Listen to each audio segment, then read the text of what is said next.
This is Rick in Hesperia, California. Hi, Rick. Hey, Leo. Thanks for taking my call. I really appreciate it. My pleasure. I'm looking at different VR machines.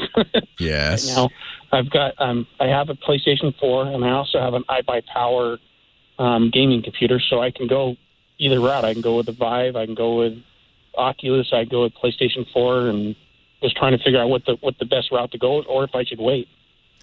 So VR, the idea is that you put on this visor, and generally, the visor, is like a blindfold, takes over all your vision. There's two screens in the visor, and they're pretty close to your eyes. You're looking at those screens, and the visor has built into it the accelerometers that tell it when you turn your head, when you look up, when you look down.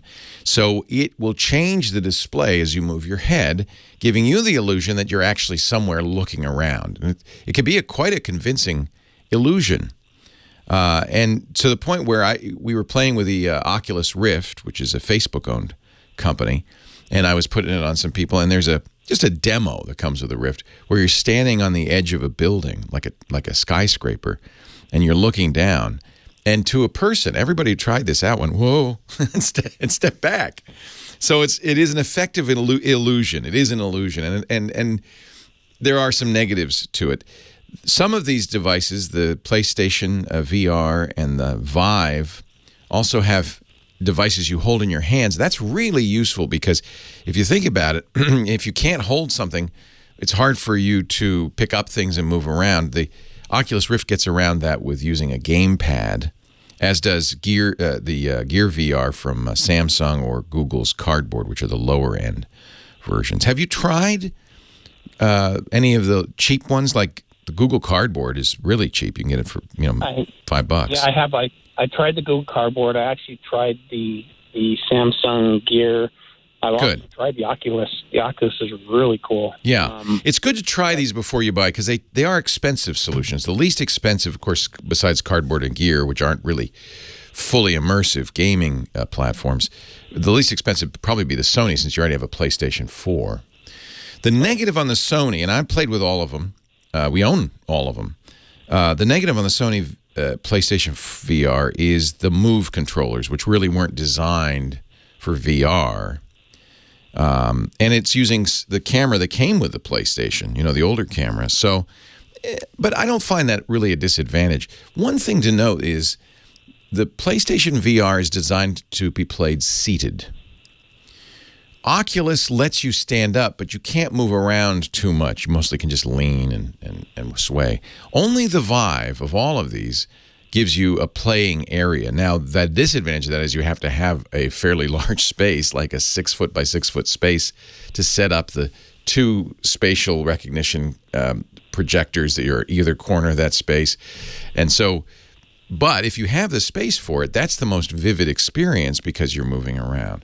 Then there's the final piece of the puzzle is games. Which games, because, if you choose between an Xbox and a PlayStation, really the choice comes down to what games are available, which has the better games, right? Well, ultimately, that's going to be the same thing for a VR solution.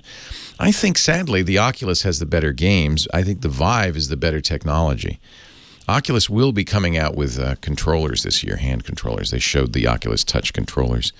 It's a lot of money, though, when you add this all up. We're talking $700 or $800. All right, the only reason I was leaning towards PlayStation was because I figured that they... You already have it. No, I had the PlayStation 4. Yeah, you're right. But I also have a gaming computer. Yeah, that's true. But even with the gaming computer, it's $800 for the Vive. Right, yeah. So I think precisely because you're already a PlayStation VR user, they're coming out with 30 games, 50 by the end of the year. I've played a couple of them. They're really fun. It is seated, but in some ways that makes it better because you're going to be less likely to get nauseated. That's one of the problems with these is for about 10% of the population, you're just going to get nauseated. There's nothing you can do about it. You're going to use it, and you're going to go, I'm queasy, and stop.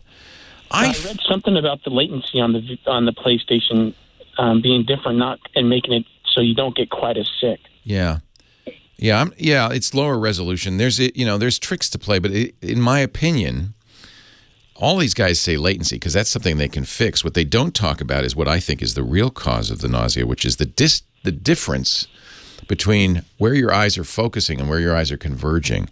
And in our, monkey minds, if those two don't match, we ate some bad mushrooms and we better throw up. Seriously. And that's something that's very hard to fix. So they don't like to talk about that. I think all of them make you nauseous, or it makes certain people nauseous.